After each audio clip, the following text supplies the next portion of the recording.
আসসালামু আলাইকুম। আমি Benazir Ahmed regional Madina tissue culture date ফার্মের পক্ষ হতে সবাইকে স্বাগত জানাচ্ছি আমার সৌদি খেজুর বাগানে। এখন আপনারা যে খেজুর গাছটি দেখতে পাচ্ছেন, এই খেজুর গাছটি পৃথিবীর সেরা খেজুরের মধ্যে একটি জাত, যার নাম হচ্ছে আজোয়া খেজুর। এই খেজুর গাছটি আমি ইন্ডিয়া থেকে সংগ্রহ করেছি। ইন্ডিয়ার লোক খুব খারাপ, টিস্যু কালচার খেজুরের পরিবর্তে বীজের খেজুর গাছ দিছে, যার কারণে আমি আর্থিকভাবে ক্ষতিগ্রস্ত হয়েছি।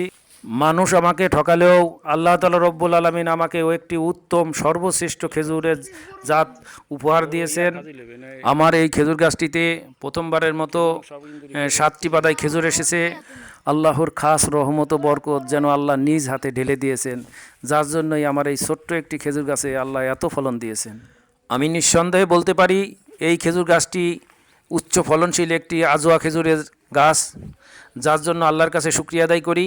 আল্লাহ একটি উচ্চ ফলনশীল আজোয়া খেজুর গাছ দান করেছেন। আপনারা এখন যে খেজুর গাছটি দেখতে পাচ্ছেন, এটি একটি নতুন ভ্যারাইটি খেজুর।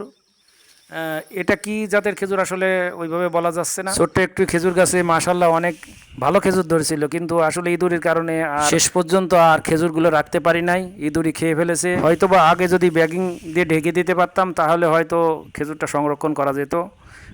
আসলে পরিপক্ক হওয়ার আগ দিয়েই এই দূরে সাবার করে দিছে। যারা ভিডিওটি দেখছেন আমাদের সঙ্গে থাকার জন্য সবাইকে ধন্যবাদ।